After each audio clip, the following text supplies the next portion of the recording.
sa Floral Fantasy sa Singapore. Let's go! At pasukin na nga natin sa entrada pa lang mapapawaw ka na talaga. Grabe, ang gaganda sa mata. Akala mo fake yung mga flowers dito, pero ang totoo, fresh na fresh. Walang kasing fresh.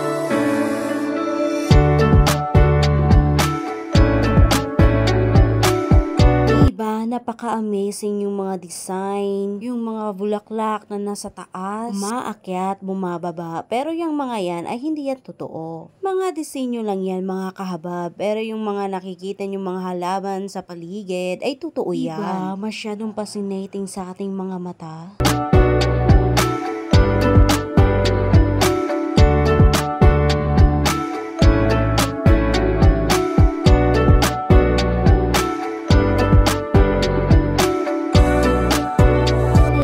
Sobrang lamig dyan mga kahabhab, kaya magdala talaga kayo ng sweater, jacket, kung sakaling mang pupunta kayo dito sa Floral Fantasy. Pwede kayo mag-book online at pwede rin kayo mag-walk-in. Kasi paglabas nyo sa Bayfront MRT station ay andito na agad. At merong bilihan dyan ng ticket. Talagang mamamangha kayo in the first time. Syempre, kung first time mo ba naman makikita ang kaganito, kagandang paligid at napapalibutan pa ng magagandang bulaklak na minsan mo lang nakikita. Plus, ang decoration nila at ang pag-design, sobrang napakaganda para sa aking paningin. At hindi lang sa aking paningin, kundi sa iba na rin. Nakaka-relax, nakakamangha, nakaka-wow, amazing.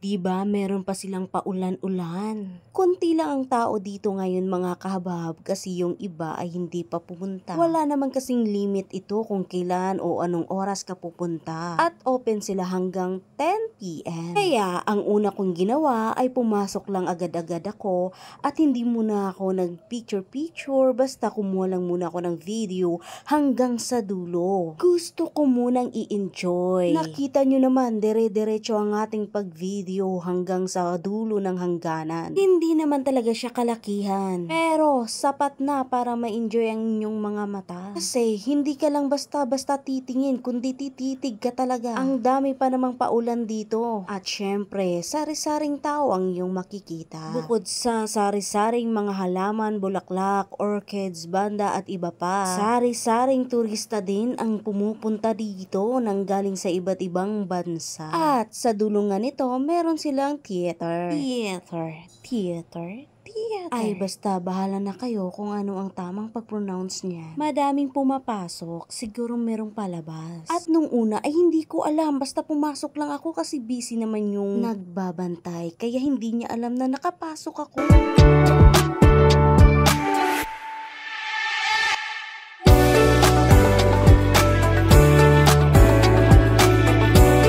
Kaya sabi ko ay, ba't parang merong mali? Kaya bumalik na lang ako. Baka kasi pag tuloy-tuloy akong pumasok doon, tapos meron na namang staff, wala tayong ticket, edi mapahiya tayo.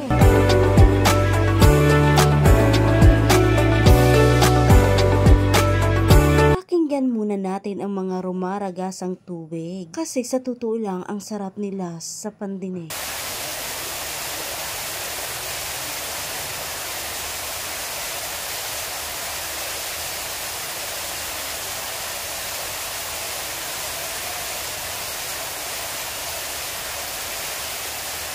Napaka-awkward talaga mga kahabhab. Yung kumukuha ka ng video tapos ang daming dumadaan. Pero ako, I don't care. Who cares?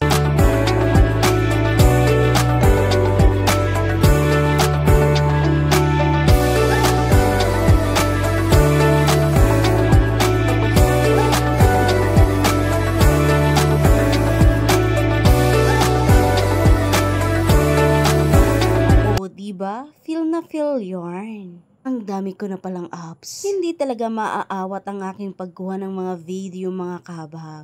Kung ganito ba naman kaganda ang inyong paligid, talagang hindi ka titigil hanggat hindi ka magsasawa. Wala namang tao Ako lang naman ang andyan.